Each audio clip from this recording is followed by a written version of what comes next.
رزقك الذي كتبه الله لك والله العظيم لا يأخذه أحد غيرك.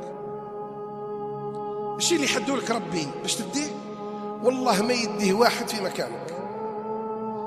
والعمر الذي حدده الله لك تطيح وتموض وتمرض وتبرى وتشفى وكذا حتى تصل اللحظة الأخيرة من عمرك.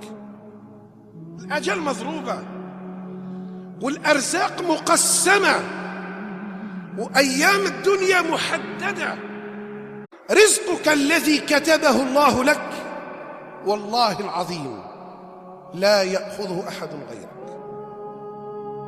الشيء اللي يحدوا لك ربي باش تديه والله ما يديه واحد في مكانك.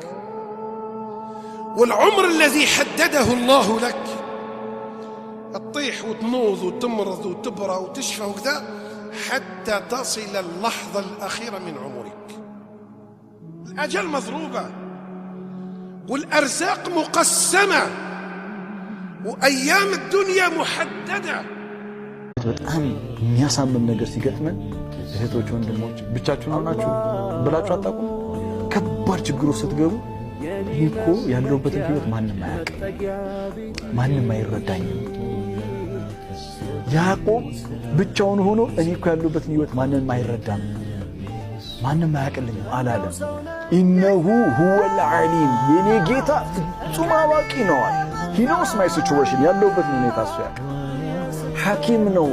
በኔ ህይወት ውስጥ የተፈጠረው ነገር ያለ እሱ ፍቃድ የተፈጠረ ነገር የለም። በኔ ህይወት ውስጥ የተፈጠረው ነገር በሙሉ በፍጹማዊ ጥበቡ በፍጹማዊ የጥበባዊ አሰራሩ ነው ጌታ ያደረገው እና ጥበበኛ ነው።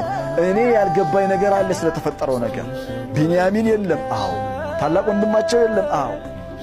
የተፈጠረው ነገር የሚሰብር ነው፣ አዎ። ሐዘን እንዲሁ